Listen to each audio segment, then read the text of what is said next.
letter that they gave me to take to Copenhagen. It's got this United Nations Climate Change Conference. We are eco-musketeers, elementary students who think and act differently. From early childhood, we listen about the changing climate, global warming crisis, extinction of animals and plants, pollution and traffic noise. We are informed that there is a UN conference in Copenhagen about the climate change in December. We want to send a message for all the politicians, scientists and Earth-care citizens that together we can make the world a better place for living, breathing and cooler, rich with biodiversity. It's very nice, huh? They're the smartest kids in the world, these kids. I really have a responsibility now to get these messages heard, you know. Banging on doors, this letter, and does something about it.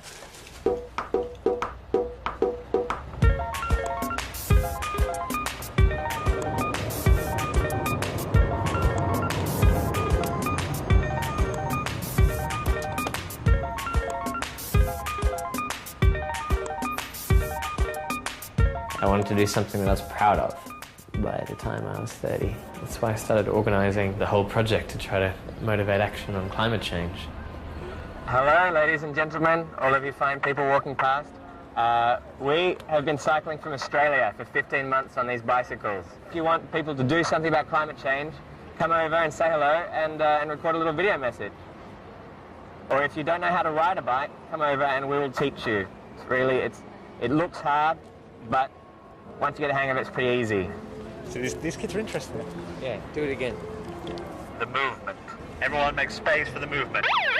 The movement is about to happen. There it was.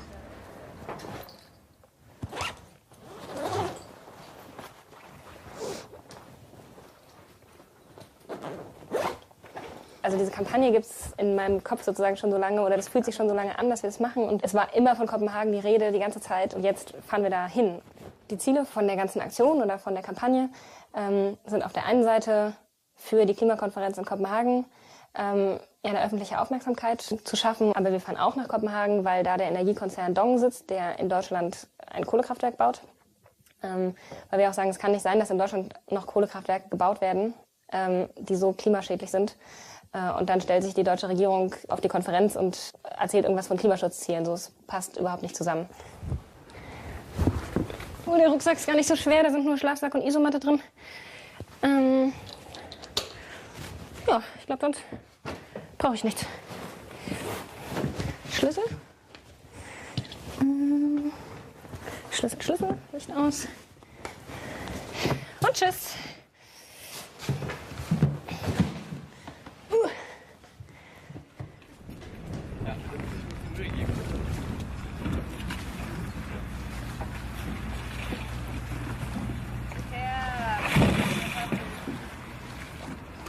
Ein romantisches Bereit machen zum Entern!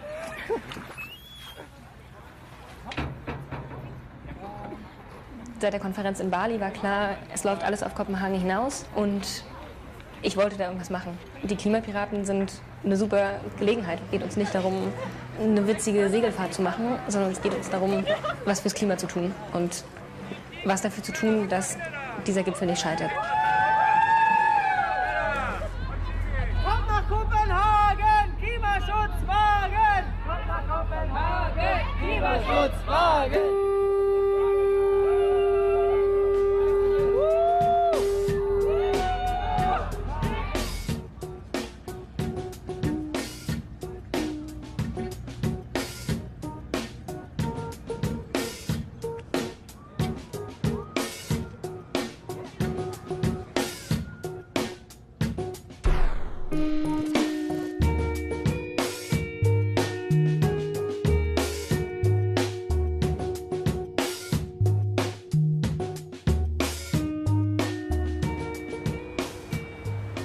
I campaign against unnecessary burning of fossil fuels. Before I did this, I didn't take any responsibility to act. I didn't get involved in political issues. I read about them and talked about them, but that was it. I never acted. And part of that action is sending a message to the politicians and to the industry. Why should the leaders that are meeting in Copenhagen do something about climate change? I think it's necessary to save the life on Earth. To save the world. We have a problem with the float. I want the governments, the world governments, to finally start to deal with the big issue for our future. And people are suffering out there right now, so we need to feel their pain and do something about it. Today is the 467th day of my journey since I left Brisbane in August last year. So there's about 18 or 19 days to go, so just under 3 weeks, and then I don't have to keep cycling anymore. Actually, the world seems pretty small. Like, once you actually cover it with, you know, your self, with your body, walking or cycling, then it seems infinitely within reach. And so even though it's taken over 15 months to get here, now I look on a map and I see like Australia and then Germany, and on the map I used to see that and think, geez, it's really far. But now I'm like, it only takes like a year and you can totally cycle that.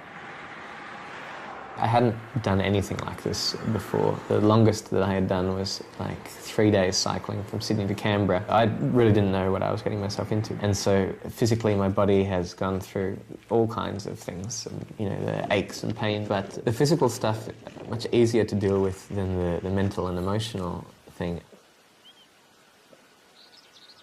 And I was shocked to talk to the people and hear about the fact that the weather patterns have changed so dramatically, and these people have virtually no carbon footprint, and yet they are at the front line, the forefront of where nature is changing, and it's caused by the people in the big cities, thousands and thousands of kilometres away.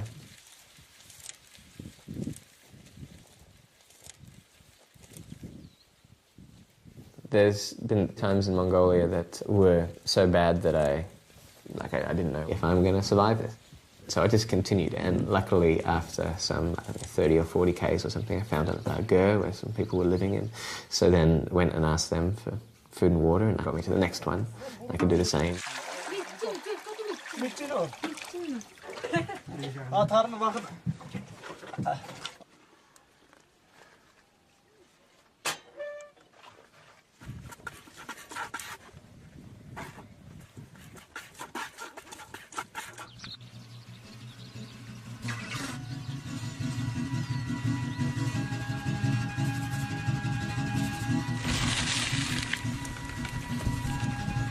Yay!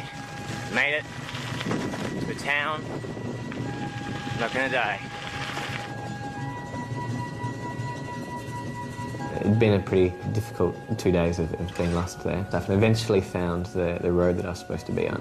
It was a steep downhill, it was all dirt road, and at the bottom of the hill, I got thrown off my bike, and I was so angry that, you know, that after this whole thing of being lost and finally finding like the town that I was going to, that's when I happened to have this, it's the worst crash that I had, and it screwed around my bike a little bit. Yeah, I was just like shouting it, you know, at the earth, and, you know, I'm helping you, what are you doing?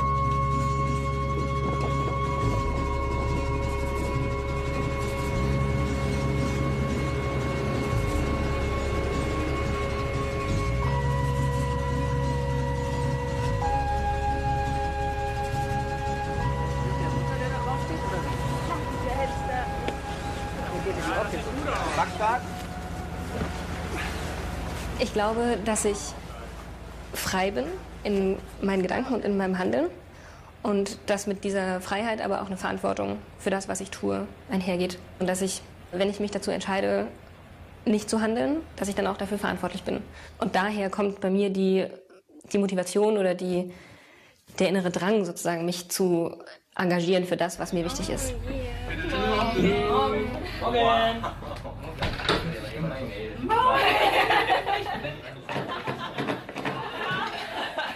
beschäftige mich jetzt schon seit fast 10 Jahren mit dieser internationalen Klimapolitik und da passiert ja auch jahrelang einfach überhaupt nichts. Manchmal kommt es bei mir auch so dazu, dass ich das so ganz persönlich an mich ranlasse und dass ich überlege, was es eigentlich alles bedeutet hinter diesem ganzen Politiktrubel und was hinter diesen ganzen Zahlen steckt. Und das finde ich schon immer sehr gruselig.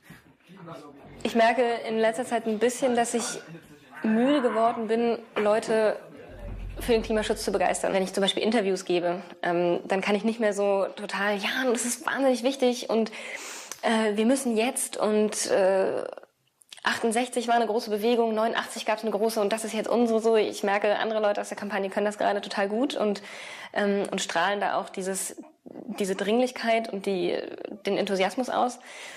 Ich glaube, ich habe das früher auch besser gemacht und mittlerweile bin ich so ein bisschen, Leute, habt ihr es nicht verstanden? Ich habe schon so oft gesagt. In my previous work, I dealt with issues like domestic violence and child abuse. And if you see a child being abused or a woman getting beaten by some man, you need to act on that. You can't just walk by. A lot of people walk by. It's crazy. And seeing the way that our society has abused the environment is exactly the same. You see it, you need to act, you need to do something. We, Western human society, are ruining the planet. My family is ruining the planet. For much of my life, I've been ruining the planet. And so, getting change to happen becomes far, far, far harder because you don't have some outside enemy to work against. You're having to work against yourself. So you have to look at yourself and say, my values are wrong, I'm doing the wrong thing, and I'm actually, if there's any enemy, it's me. So I need to change myself. I think this is why it's taken so long to get action on climate change. I think this is why it still is taking that long to get action on climate change, but it also has the one benefit that because there isn't an external enemy, if people realise just exactly what situation we're in, it's actually much easier to make the change once you get over the psychological hurdle.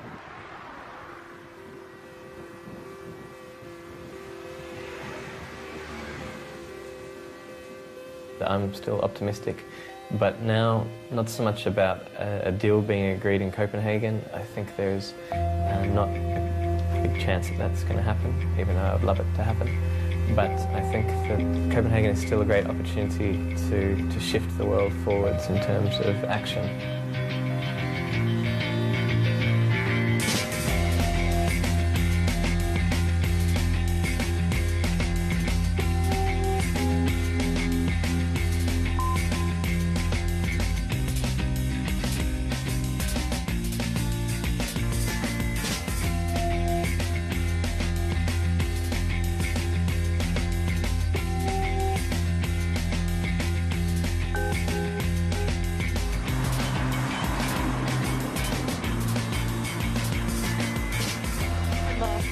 Denmark! Hey! Yes! Huzzah! Huzzah indeed!